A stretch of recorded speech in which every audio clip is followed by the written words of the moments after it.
Hello students. आज हम इस वीडियो में बिजनेस फाइनेंस के दो टॉपिक को डिस्कस करेंगे। First one is financial planning and second is capital structure. तो फर्स्टली हम जिसके बारे में डिस्कस करेंगे वो है फाइनेंशियल प्लानिंग। फाइनेंशियल प्लानिंग के बारे में, तो जो फाइनेंशियल प्लानिंग होती है ये एक ब्लूप्रिंट होता है। ब्लूप्रिंट जैसे कि अगर हम एक एग्जाम के क्वेश्चन पेपर में ब्लूप्रिंट की बात करें तो जब क्वेश्चन पेपर बनता है तो कितने मार्क्स के कौन से क्वेश्चन आएंगे ये सब कुछ होता है। तो फाइनेंशियल ब्लूप्रिंट ऑर्गेनाइजेशन का क्या होगा, फाइनेंशियल पैसे से रिलेटेड कि ऑर्गेनाइजेशन के जो फ्यूचर में काम काज में जो फाइनेंस का कैसे यूज होगा, किस किस एक्टिविटीज पर कितना खर्चा होगा, उसे हम फाइनेंशियल प्लानिंग में कहते हैं और ये फाइनेंशियल ब्लूप्रिंट भी कहलाया जाता है। ऑब्जेक्टिव, फाइनेंशियल प्लानिंग का ऑब्जेक्टिव क्या है कि फाइनेंशियल प्लानिंग किस लिए की जाती है। ये देखा जाता है कि जब भी हमें फंड्स की जरूरत हो तो वो फंड्स अवेलेबल हो उस समय राइट टाइम पर और हमारे पास कोई भी एक्सेस फंड ना हो। तो अगर हमारे पास सही टाइम पर फंड्स अवेलेबल नहीं होंगे तो क्या होगा, फर्म अपनी कमिटमेंट्स नहीं कर पाएगी और अपने प्लान्स को जैसे उन्होंने सोचा था वैसे कैरी आउट नहीं कर पाएगी। तो ये सब इसके लिए क्या चाहिए कि फर्म के पास सही समय पर पैसे होने चाहिए। मान लीजिए कि कोई अपॉर्चुनिटी आई, उसको ग्रैब करना है पर मेरे पास पैसे नहीं है, तो मेरे पास पैसे नहीं होने के कारण मैं उस अपॉर्चुनिटी को मिस कर दूंगी। तो इसीलिए मेरे पास सफिशिएंट फंड होने चाहिए एट ए राइट टाइम। अगर मेरे पास फालतू फंड होंगे, एक्सेस फंड होंगे तो क्या होगा, इससे क्या होगा, unnecessarily add to the cost, किससे हमारी कॉस्ट ऐसे ही बढ़ती रहेगी। क्यों? क्योंकि हमने उन्हें कहीं इन्वेस्ट तो किया नहीं, पर हमें उनके ऊपर जो इंटरेस्ट है या जिस भी तरीके से हमने अगर शेयर की फॉर्म में लिए हुए हैं तो डिविडेंड देना पड़ेगा, डिबेंचर की फॉर्म में लिए हुए हैं या अदर कोई डेट की फॉर्म में लिए तो हमें इंटरेस्ट देना पड़ेगा। तो वो अननेसेसरी कॉस्ट है जिसे हम अवॉइड कर सकते थे क्योंकि वो एक्सेस फंड है, हमें उनकी जरूरत नहीं थी। और नेक्स्ट है वेस्टफुल एक्सपेंडिचर, ये हमारा एक वेस्टफुल एक्सपेंडिचर है। अब हम डिफरेंस की बात करते हैं। फाइनेंशियल मैनेजमेंट जो हमने प्रीवियस वीडियो में पढ़ा था और जिसका लिंक आपको इस चैनल पर मिल जाएगा और इस वीडियो पर। तो फाइनेंशियल प्लानिंग और फाइनेंशियल मैनेजमेंट के डिफरेंस को पढ़ते हैं। फाइनेंशियल प्लानिंग का एम क्या होता है, choosing the best investment decision. देखिए एंड फाइनेंसिंग अल्टरनेटिव, उसमें हमने क्या डिसीजन लिए थे, इन्वेस्टमेंट डिसीजन, फाइनेंसिंग डिसीजन और डिविडेंड डिसीजन। जबकि जो फाइनेंशियल प्लानिंग है उसका एम क्या है कि जो ऑर्गेनाइजेशन है उसके काम स्मूथली चलते रहें, ऑपरेशन स्मूथली चलते रहें। जो फाइनेंशियल मैनेजमेंट थी जो हमने कल पढ़ा था वीडियो में, कॉस्ट और बेनिफिट को डिस्कस कर रही थी कि कॉस्ट क्या आ रही है और बेनिफिट कितना आएगा हर ऑप्शन से, हर अल्टरनेटिव से। पर ये देखते हैं कि फंड अवेलेबिलिटी, कि फंड अवेलेबल होने चाहिए जो हमने फाइनेंशियल डिसीजन लिए। भाई हमने फाइनेंशियल डिसीजन लिया कि इतने डेट है, इतने इक्विटी है, तो अब उन चीजों को अवेलेबल कराना ये सब कुछ किसमें आता है, फाइनेंशियल प्लानिंग में। फाइनेंशियल मैनेजमेंट का ऑब्जेक्टिव क्या होता है, शेयर होल्डर की वेल्थ को इंक्रीज करना। जबकि जो फाइनेंशियल प्लानिंग होती है इसका मतलब क्या होता है कि फोरसी, पहले से ही एडवांस में ही फंड्स की रिक्वायरमेंट को जान लेना कि कितनी क्वांटिटी में चाहिए और कब चाहिए, ये सब क्या कहलाएगा, फाइनेंशियल प्लानिंग। नेक्स्ट है ऑब्जेक्टिव ऑफ फाइनेंशियल प्लानिंग। सबसे पहले कि फंड्स जब चाहिए हो तब हो।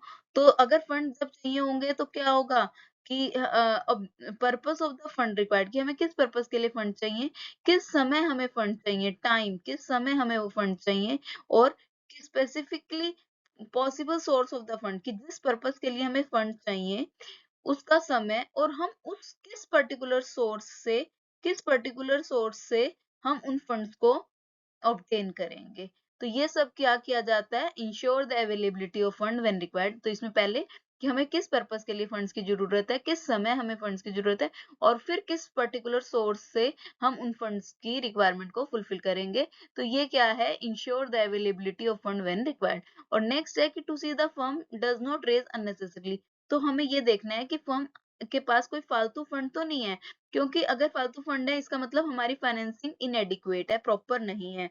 तो हमें क्या करना चाहिए, कुछ एक्स्ट्रा मनी को हमने बेस्ट पॉसिबल यूज में लगा देना चाहिए। किसमें लगा देना चाहिए, बेस्ट पॉसिबल यूज में, ताकि कोई भी आइडल फंड ना रहे, फालतू के फंड ना रहे, क्योंकि जब भी कोई आइडल फंड होंगे तो हमें उसकी अननेसेसरली कॉस्ट हमारी ऐड होती रहेगी। अब उन फंड को हमने कहीं इन्वेस्ट तो किया नहीं, तो उससे इनकम आने के चांसेस तो है नहीं, पर उनके जो हमने उनको जिससे भी कलेक्ट किया हुआ है, उनको क्या करना पड़ेगा, विद इंटरेस्ट या विद डिविडेंड उनकी रिपेमेंट करनी पड़ेगी। तो इससे क्या होगा, जो इंटरेस्ट और डिविडेंड का खर्चा फालतू का ही होगा, तो ये क्या होगा, अननेसेसरली कॉस्ट ऐड हो रही है। नेक्स्ट है फाइनेंशियल प्लानिंग। फाइनेंशियल प्लानिंग देखिए दो तरह की होती है, लॉन्ग टर्म और दूसरी कौन सी है, शॉर्ट टर्म। तो जो शॉर्ट टर्म प्लानिंग होती है उसे हम बजट भी बोलते हैं, और लॉन्ग टर्म को हम long term growth and investment से रिलेटेड होता है।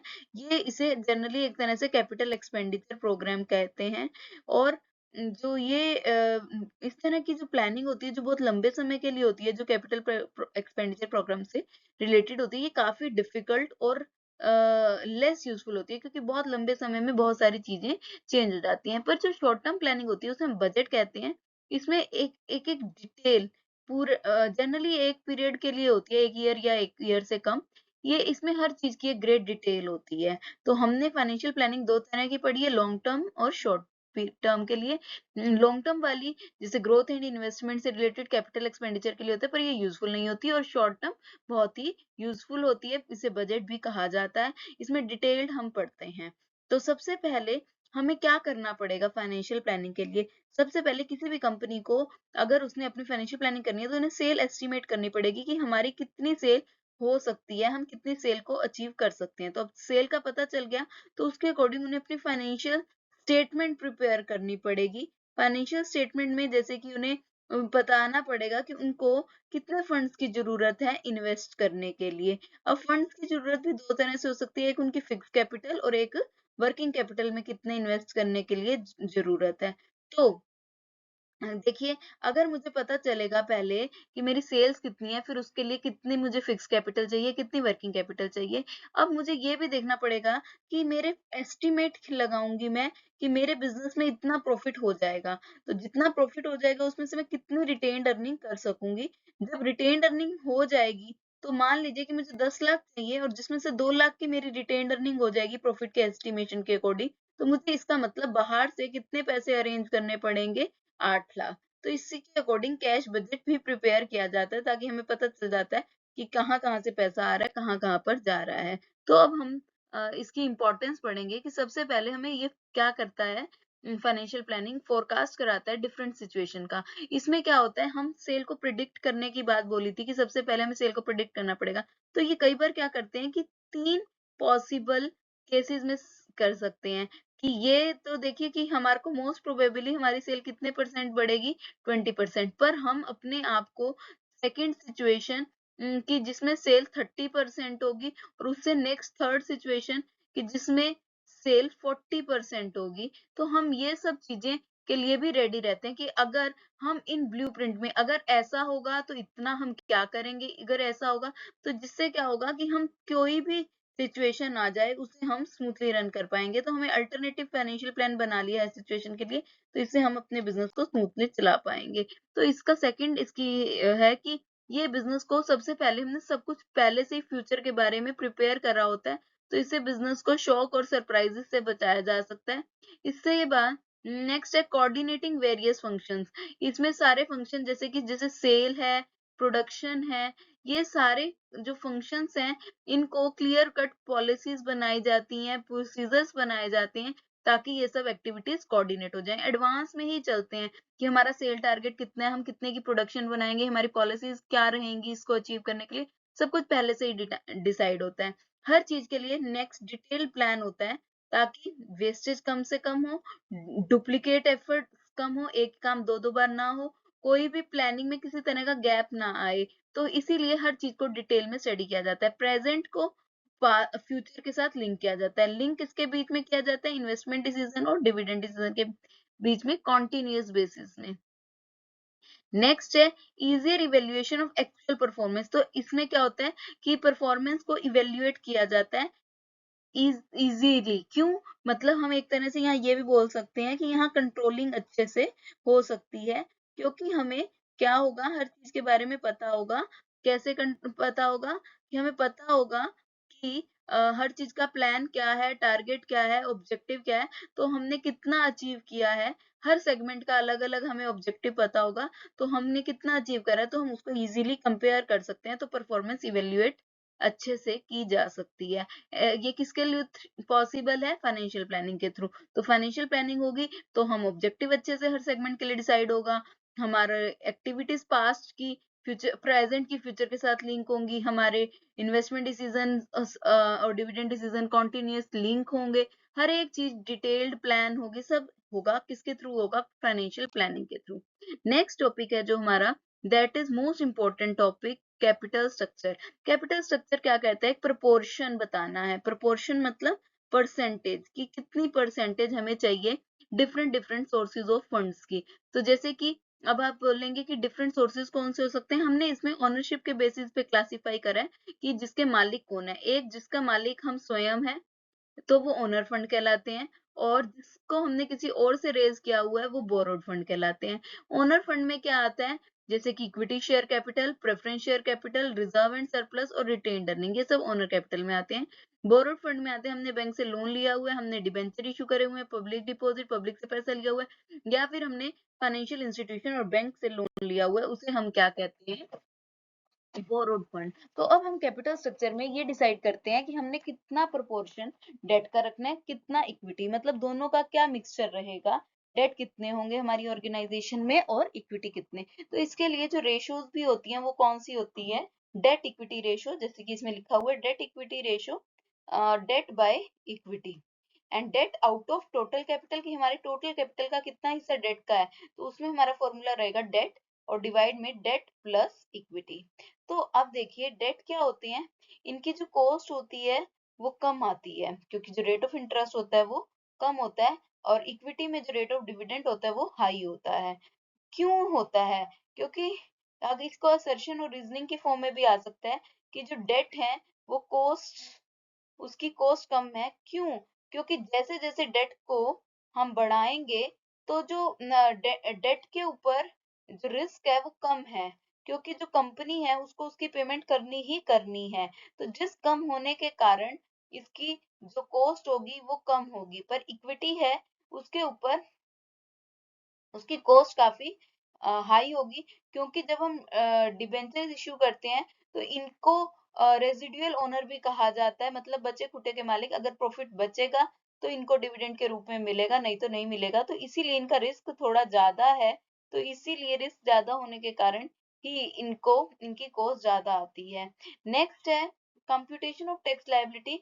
ये जो डिविडेंड है ये क्या करते हैं, हमें टैक्स को कम करने में हेल्प करते हैं, हमारी टैक्स लायबिलिटीज को कम करने में क्या करते हैं? हेल्प करते हैं। कैसे? क्योंकि जो इंटरेस्ट होता है वो प्रॉफिट कैलकुलेट होने से पहले ही प्रॉफिट एंड लॉस में लिखा जाता है, तो इससे क्या होता है, प्रॉफिट कम होकर आता है, और उसके लिए अब प्रॉफिट कम हो जाएगा, जितना इंटरेस्ट होगा उतने अमाउंट से, तो हमें उस कम अमाउंट वाले प्रॉफिट पर टैक्स देना पड़ेगा। तो इसीलिए इसने प्रॉफिट में हेल्प करी, कि प्रॉफिट के कम होने में और टैक्स कम पे होने में। पर जो डिविडेंड है वो हमें नॉट अ डिडक्टेबल एक्सपेंस, इसमें हम paid out after tax profit, ये प्रॉफिट में से दिया जाता है जब प्रॉफिट में से टैक्स दे दे चुके होते हैं, उस प्रॉफिट में से क्या दिया जाता है? डिविडेंड दिया जाता है। नेक्स्ट है कि अगर हमारी कंपनी हायर यूज करेगी डेट्स का तो उससे क्या होगा। देखिए अगर हमारी कंपनी हायर यूज डेट करेगी तो डेट्स क्या है? चीपर। डेट्स क्या है? चीपर। डेट सस्ते होने की वजह से जो हमारी ओवरऑल कॉस्ट ऑफ कैपिटल है वो तो कम होएगी ही होएगी, पर हम ये मानकर चलेंगे ना कि इक्विटी की कॉस्ट पर कोई फर्क नहीं पड़ रहा। देखिए डेट और इक्विटी दोनों है हमारे कैपिटल स्ट्रक्चर में, अगर डेट सस्ते हैं और हम उन्हीं को ही उनका प्रोपोर्शन बढ़ाते रहे तो इससे क्या होगा, ओवरऑल कॉस्ट ऑफ कैपिटल क्या हो जाएगी? कम हो जाएगी। बट अगर हमें उसमें एक चीज का ध्यान रखना पड़ेगा कि कॉस्ट ऑफ इक्विटी जितनी पहले थी उतनी ही अब रहेगी, उसके हम ये मानकर चल रहे हैं कि उस पर कोई इफेक्ट नहीं आ रहा, तभी डेट ज्यादा यूज होंगे तो ओवरऑल कॉस्ट ऑफ कैपिटल कम होगी।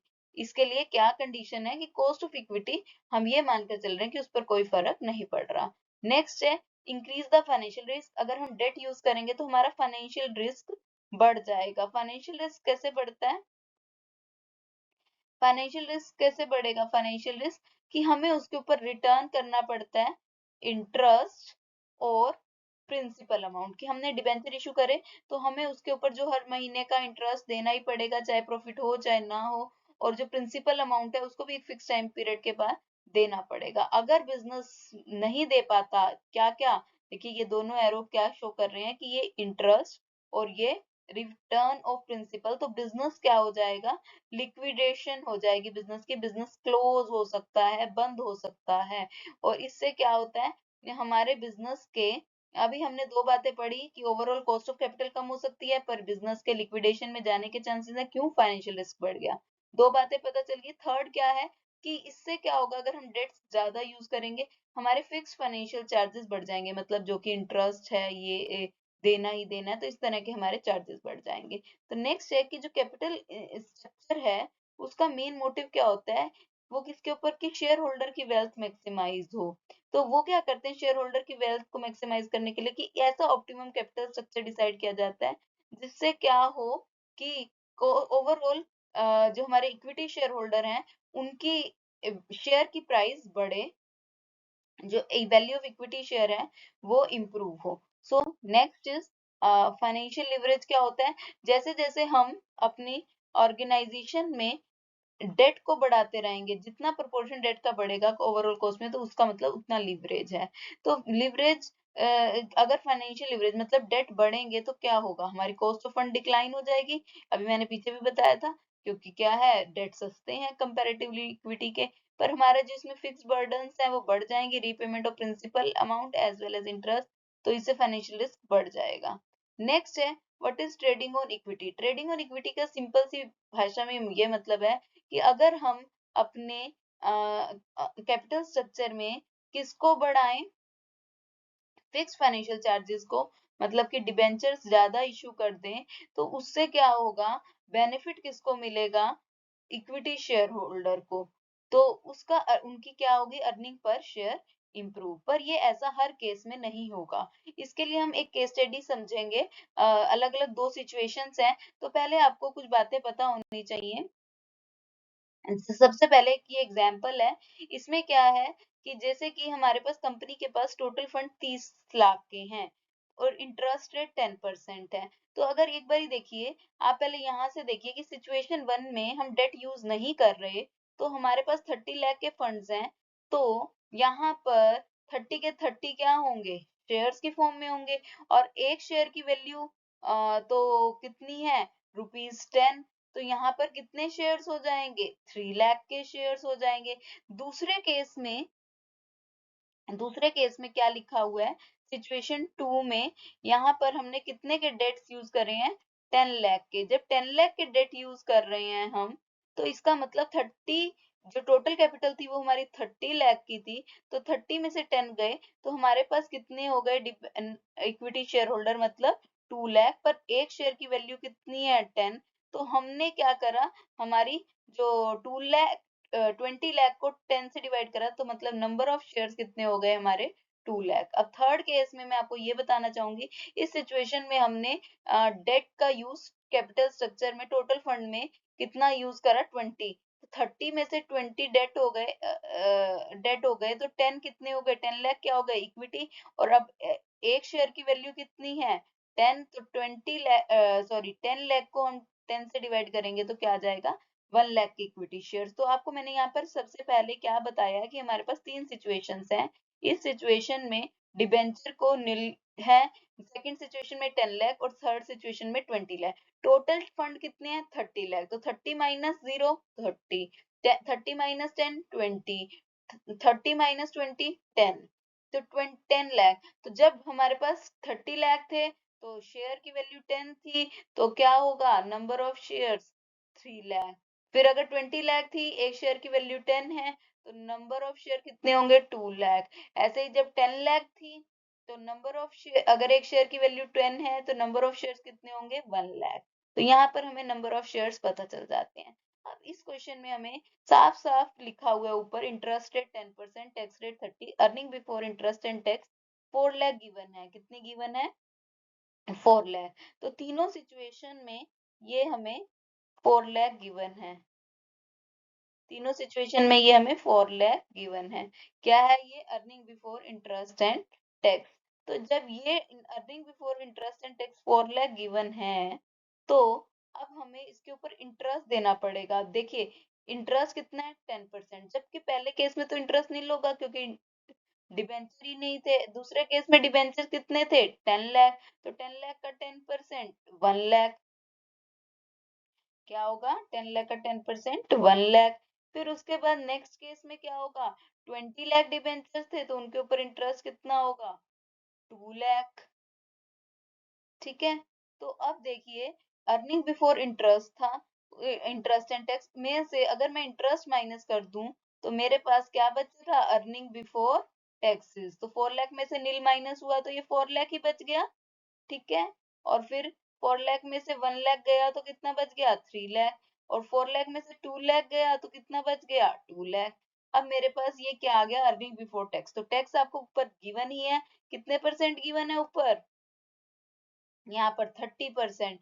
तो 4 लाख का 30% कितना होगा? 1,20,000। फिर 3 लाख का 30% 90,000 और 2 लाख का 30% 60,000। तो अब अर्निंग बिफोर टैक्स में से अगर मैं टैक्स माइनस कर दूं तो मेरे पास क्या बच जाती है?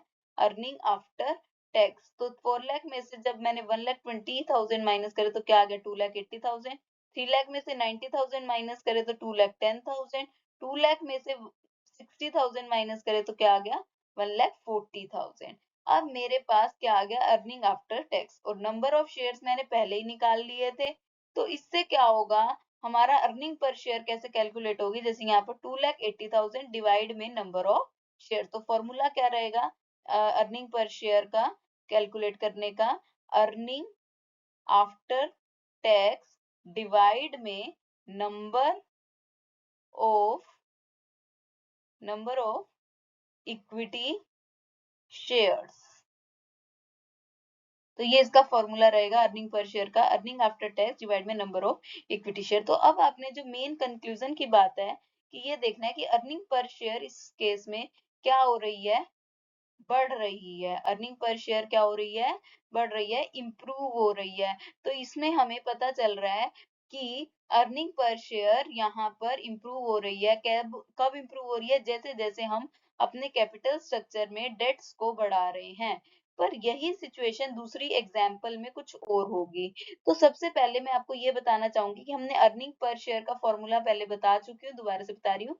अर्निंग आफ्टर टैक्स डिवाइड में नंबर ऑफ इक्विटी शेयर। तो अब हमें ना यहाँ पर एक चीज देखनी है। क्या देखनी है? जो पिछला वीडियो में earning before interest and tax क्या था? तीनों की सिचुएशन में 4 लाख था और टोटल कैपिटल टोटल फंड कितने यूज करे थे हमने? 30 लाख। तो रिटर्न ऑन इन्वेस्टमेंट का जो फॉर्मूला होता है ईबीआईटी डिवाइड में टोटल इन्वेस्टमेंट। तो हमारे जो एग्जाम्पल 1 था उसमें ईबीआईटी कितनी थी? 4 लाख और टोटल इन्वेस्टमेंट कितनी थी? 30 लाख। तो इस हिसाब से हमारा जो रेट ऑफ इंटरेस्ट था वो क्या था? 13.33। और इंटरेस्ट ऑन डेट कितना है? 10। तो इंटरेस्ट ऑन डेट इस केस में वो क्या है? कम है। किससे?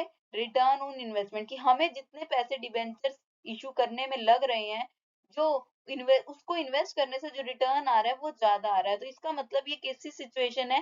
फेवरेबल फाइनेंशियल लीवरेज की। तो इस सिचुएशन में अगर हम डेट्स को ज्यादा बढ़ाएंगे तो उससे हमारा बेनिफिट इक्विटी शेयर होल्डर को मिलेगा, उनकी अर्निंग पर शेयर इंप्रूव होगी। पर जो दूसरा एग्जांपल है जिसको हम आगे डिस्कस करेंगे, उस केस में सब कुछ सेम है। जो earning before interest and tax वो वहां 4 लाख थी, वो यहाँ पर कितनी है? कितनी है यहाँ पर? 2 लाख। कितनी है? 2 लाख। तो 2 लाख डिवाइड में टोटल कैप फंड्स उतने ही है, टोटल फंड इन्वेस्टेड। तो इससे हमारी जो रिटर्न ऑन इन्वेस्टमेंट निकल कर आ रही है वो कितनी निकल कर आ रही है? 6.67। बाकी सब कुछ सेम है तो इंटरेस्ट ऑन डेट 10% ही रहेगा। तो इस केस में जो कॉस्ट ऑफ डेट है वो ज्यादा है किससे? Return on fund employed. तो ये अनफेवरेबल फाइनेंशियल लिवरेज की सिचुएशन है।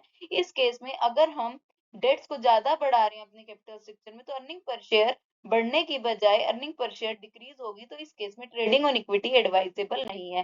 तो अब ये दोबारा से देख लीजिए, इस सिचुएशन में मैं आपको बता देती हूँ। देखिए हमने यहाँ पर डिस्कस करा था कि इस केस में earning before interest and tax क्या है? 2 लाख।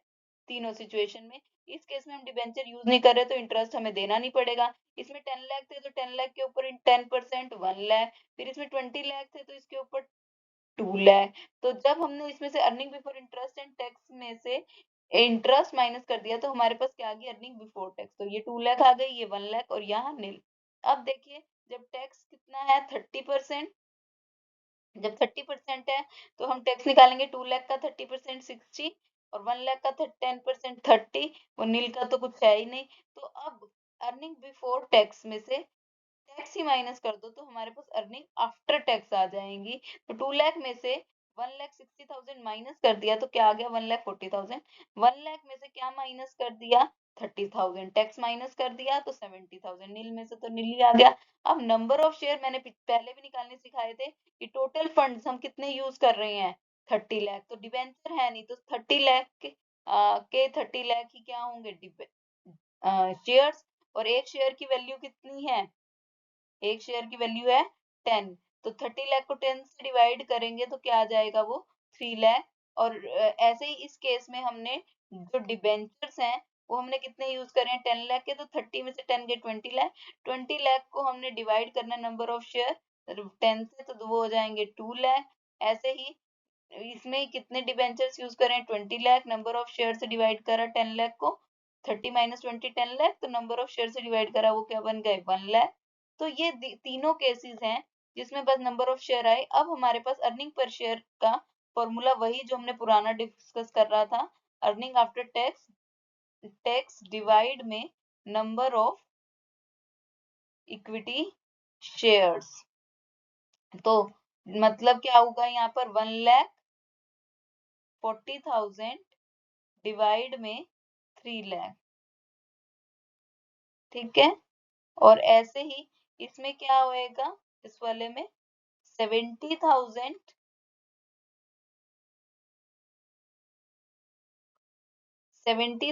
डिवाइड में 2 लाख। तो इसे सॉल्व करके रहा है 0.35। तो हम यहाँ देख रहे हैं कि अर्निंग पर शेयर इंप्रूव नहीं हो रही, उल्टा क्या हो रही है, अर्निंग पर शेयर कम हो रही है। तो इस केस में क्यों, सारा किसकी वजह से हो रहा है, रिटर्न ऑन इन्वेस्टमेंट क्या है, वो कम है, किससे, रेट ऑफ इंटरेस्ट से। तो इस केस में अगर हम डेट को बढ़ा रहे हैं तो अर्निंग पर शेयर इंप्रूव नहीं हो रही, उल्टा कम हो रही है। तो इससे पता चलता है कि इस केस में ट्रेडिंग ऑन इक्विटी अनएडवाइजेबल है, ये अनफेवरेबल फाइनेंशियल लीवरेज है। तो ये आपको मैंने पहले ही बता दिया था कि देखिए केस 2 में क्या है कि जो कॉस्ट ऑफ डेट है वो कितना आ रहा है हमारे पास, 10%, मतलब रेट ऑफ इंटरेस्ट। और रिटर्न ऑन इन्वेस्टमेंट कितना है, आरओआई, दैट इज 6.67। तो जो रिटर्न है वो कम है और कॉस्ट ऑफ डेट ज्यादा है। ये सब किस लिए हुआ, बाकी सारा क्वेश्चन तो सेम था। Earning before interest and tax उसमें 4 लाख थी और इसमें 2 लाख थी, जिसकी वजह से आरओआई कम था, किससे, रेट ऑफ इंटरेस्ट से। तो उस केस में जो ये अनफेवरेबल फाइनेंशियल लिवरेज की सिचुएशन थी, तो इस केस में जो हमारी अर्निंग पर शेयर थी वो डिक्रीज हो गई। ट्रेडिंग ऑन इक्विटी उस केस में अनएडवाइजेबल है। Next is factor affecting the choice of capital structure. तो सबसे पहले हमें क्या देखना है कि उस कंपनी की कैश फ्लो पोजीशन कैसी है। कैश फ्लो में ये भी देखना है कि वो फिक्स पेमेंट ऑब्लिगेशन दे पा रही है या नहीं दे पा रही। कैश फ्लो में हमें ये देखना है सिर्फ कि हमारे पास इतनी कैश होनी चाहिए कि फिक्स पेमेंट ऑब्लिगेशन को देने के बाद उसके पास कुछ, अपने पास कुछ स्टॉक भी बचना चाहिए। तो कंपनी की कैश पेमेंट ऑब्लिगेशंस देने के बाद उसके पास किस किस चीज के लिए पैसे बचने चाहिए, डेली यूज के काम के लिए, फिक्स एसेट में इन्वेस्ट करने के लिए और अपनी डेट सर्विस कमिटमेंट्स को पूरा करने के लिए। डेट सर्विस कमिटमेंट क्या होती है, जो payment of interest and payment of interest and principal amount. Next है इंटरेस्ट कवरेज रेशियो। हम ये देखते हैं कि जो हमारी कंपनी का earning before interest and tax है वो कितने गुना है इंटरेस्ट के। जितने ज्यादा गुना होगा, जितना ज्यादा हायर होगा उतना हमारी कंपनी को, और इसका मतलब हम वो कंपनी के पास रिस्क कम है, मतलब वो अच्छे से इंटरेस्ट की पेमेंट कर सकती है।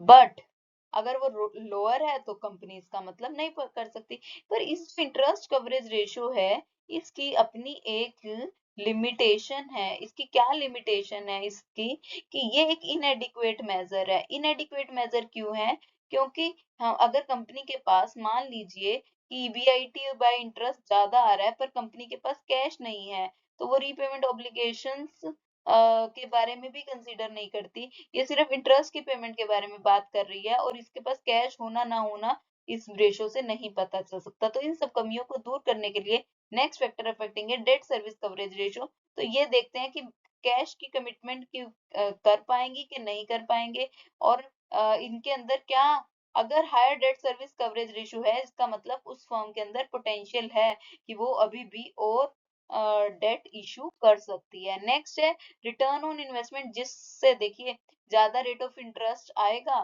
तो अगर हमारा रिटर्न ऑन इन्वेस्टमेंट ज्यादा है हमारे रेट ऑफ इंटरेस्ट से, अभी ये बात हमने डिटेल में पढ़ी थी, तो ट्रेडिंग और इक्विटी बेनिफिशियल है, तो रिटर्न ऑन इन्वेस्टमेंट का ज्यादा होना जरूरी है। किससे? जितना हमने इंटरेस्ट पे करा, तो हमें इन्वेस्टमेंट से उससे ज्यादा रिटर्न आए तो वो हमारे लिए उस केस में बेनिफिट है। तो नेक्स्ट है cost of debt. Cost of debt क्या कहता है? कॉस्ट ऑफ डेट ये कहता है कि अगर हम कॉस्ट डेट की सस्ती है तो इसीलिए लोग इसे प्रेफर करते हैं। टैक्स रेट, टैक्स रेट क्या होता है? जितना ज्यादा टैक्स रेट होगा उससे डेट सस्ते होते रहेंगे। जैसे कि डेट मैंने आपको बताया कि डेट जो हम इंटरेस्ट पे करते हैं डेट के ऊपर, वो हमारे प्रॉफिट में से कट जाता है और उससे हमारा प्रॉफिट कम हो जाता है, और जब कम प्रॉफिट होगा तो हमें उसके ऊपर टैक्स भी कम करना पड़ेगा। तो देखिए जितना हमारा उस कम प्रॉफिट की वजह पर टैक्स भी कम आएगा, जैसे कि 30% मेरा प्रॉफिट, मतलब अगर मेरा प्रॉफिट 1 लाख से कम हुआ है तो मेरा प्रॉफिट उसके ऊपर टैक्स कितना लगता? 30%, 3000। 30% कितना होगा? 30,000। तो 1 लाख का 30%, 30,000। तो अब यहाँ पर मतलब मेरे को एक तरह से जो इंटरेस्ट पे करना पड़ा वो 1 लाख नहीं पे करना पड़ा। वो कितना? क्योंकि उसकी वजह से, उस 1 लाख की वजह से मेरा 30,000 का टैक्स भी बच गया। तो एक तरह से मुझे जो इंटरेस्ट की कॉस्ट आई वो 1 लाख नहीं आई, इवन 70,000 आई, क्योंकि उसकी वजह से मेरा 30,000 टैक्स भी बच गया। तो मैं ये कह सकती हूँ कि 1 लाख की बजाय मेरी कॉस्ट ऑफ इंटरेस्ट कितना आया? Interest on debt that is 70,000। अब हम अगला देखेंगे cost of equity. Cost of equity क्या होते हैं? थोड़े से ये महंगे होते हैं, पर हम एक लिमिट से ज्यादा डेट यूज नहीं कर सकते, क्योंकि सब कुछ जैसे डेट इक्विटी रेशो होती है, सेबी की गाइडलाइंस होती है, तो हर चीज की एक डेट इक्विटी रेशो होती है। तो हम इसमें क्या होता है, हम अब एक लिमिट से ज्यादा डेट को इंक्रीज नहीं कर सकते। अगर हम डेट को इंक्रीज करते हैं तो हमारी अर्निंग पर शेयर इंक्रीज होने की बजाय हम हमारी जो शेयर का प्राइस है वो डिक्रीज होगा। चाहे अर्निंग पर शेयर इंक्रीज हो पर शेयर का प्राइस उस सिचुएशन में डिक्रीज होगा। देखिए फ्लोटेशन कॉस्ट, जो हम डिबेंचर और शेयर पब्लिक को इशू करते हैं उस पे इशू एक्सपेंसेस ज्यादा आते हैं, तो उस फ्लोटेशन कॉस्ट हाई है, जबकि हम बैंक से लोन लेते हैं तो हमें कोई फ्लोटेशन कॉस्ट नहीं बियर करनी पड़ती। तो इस बात का भी ध्यान रखा जाता है जब हम डेट या इक्विटी में से चॉइस करते हैं। रिस्क किसमें ज्यादा है? ऑब्वियस है कि अगर कंपनी के फाइनेंशियल रिस्क, ये हमने कल भी डिस्कस करा था, फाइनेंशियल रिस्क तब हम प्रेफर करेंगे, कंपनी हायर डेट यूज करेगी तो उसको इंटरेस्ट और प्रिंसिपल अमाउंट देना पड़ेगा, तो मतलब उसके फाइनेंशियल रिस्क बढ़ रहे हैं। पर हम ये फाइनेंशियल रिस्क तभी प्रेफर करेंगे अगर हमारे जो ऑपरेटिंग रिस्क हैं, जिन्हें बिजनेस रिस्क भी कहा जाता है, जिससे फिक्स पेमेंट ऑब्लिगेशन, जैसे कि हमारा रेंट है, परमानेंट स्टाफ की सैलरी है, जो rent of the machinery, rent of the building, अगर इस तरह के खर्चे ऑलरेडी ज्यादा है तो हम फाइनेंशियल रिस्क कम करेंगे, मतलब हम उस केस में डेट कम इशू करेंगे। बट अगर हमारे ऑपरेटिंग रिस्क लोअर है, मतलब इस तरह के खर्चे रेंट, बिल्डिंग का, मशीनरी का, वो कम है, तो हम फिक्स पेमेंट ऑब्लिगेशंस को कम होने की वजह से हम अपने डेट को बढ़ा सकते हैं, ताकि हम फाइनेंशियल रिस्क को बियर करने के लिए कैपेबल होंगे उस सिचुएशन में। कुछ और 4-5 पॉइंट रह गए। फ्लेक्सिबिलिटी, देखिए डेट इशू करने के बाद हम अपनी फ्लेक्सिबिलिटी खत्म कर देंगे, क्योंकि डेट को कभी भी इशू किया जा सकता है, पर हम चाहते हैं कि हमारी फ्लेक्सिबिलिटी बनी रहे अनफॉर्सिन सर्कमस्टांसिस के लिए, कि हमें आगे कभी भी फ्यूचर में, तो हमें इस वक्त इक्विटी इशू कर देने चाहिए, ताकि जब हमारे को जरूरत पड़ेगी फ्यूचर में अनफॉर्सिन सिचुएशन के लिए, तब हम डेट इशू कर लेंगे। कंट्रोल इक्विटी में डाइल्यूट होता है क्योंकि उनके पास वोटिंग राइट होता है, पर डेट के केस में वो वायलेट नहीं होता। रेगुलेटरी फ्रेमवर्क, तो कुछ हमारे यहाँ पर कुछ गाइडलाइंस बनाई जाती हैं सेबी के द्वारा, तो अगर हमारे पास जो गाइडलाइंस हैं वो हमारे पास ज्यादा क्रिटिकल है डेट के केस में, तो मतलब बहुत ज्यादा लीगल फॉर्मेलिटीज हैं जो अफेक्ट करती हैं, और लेस क्रिटिकल हैं किसके केस में, इक्विटी के केस में। नेक्स्ट है स्टॉक मार्केट की कंडीशन। स्टॉक मार्केट की क्या कंडीशन है, दो तरह की कंडीशन होती है, एक बुलिश और एक बियरिश। बुलिश में क्या होता है कि इसमें क्या होता है कि इक्विटी इजिली खरीदे जाते हैं, क्योंकि सबको होप होती है कि हाँ शेयर प्राइस बढ़ेगा। तो ये लोगों के लिए इक्विटी खरीदना थोड़ा रिस्की होता है, तो ये रिस्की तभी होते हैं जब मार्केट में बढ़ रही होती है, ग्रोथ हो रही होती है, बुलिश हो रही होती है। पर जो डेट होते हैं वो जो लोग खरीदते हैं उनके लिए, उनको फिक्स्ड रीपेमेंट ऑब्लिगेशन की वजह से, या फिक्स्ड इंटरेस्ट और रीपेमेंट ऑब्लिगेशन है, तो इसीलिए इनके ऊपर रिस्क कम होता है। तो जब मार्केट बियरिश होती है उस केस में डेट इजीली इशू किए जा सकते हैं in comparison to equity. Capital structure, हमें दूसरी कंपनी के कैपिटल स्ट्रक्चर को भी देखना चाहिए, इसे हम इंडस्ट्री नॉर्म भी कहते हैं। पर हमें ये देखना चाहिए क्या पता जो वो कंपनी फॉलो कर रही हो हमें उसे फॉलो करना है, या उसे हम डेविएट करें। क्या पता हम उस तरह का सेम फाइनेंशियल रिस्क जो वो बियर कर रहे हैं उतने सारे डिबेंचर्स इशू कर कर, क्या पता हम अफोर्ड ना कर सकें। तो हमें दूसरों का कैपिटल स्ट्रक्चर देखना चाहिए, पर हमें देखना चाहिए कि हमें उसे फॉलो करना चाहिए या डेविएट करना चाहिए। Thank you so for watching this video. Please like share and subscribe. और आपको किसी भी टॉपिक पर कोई वीडियो चाहिए तो आप कमेंट में बता सकते हैं। Thank you.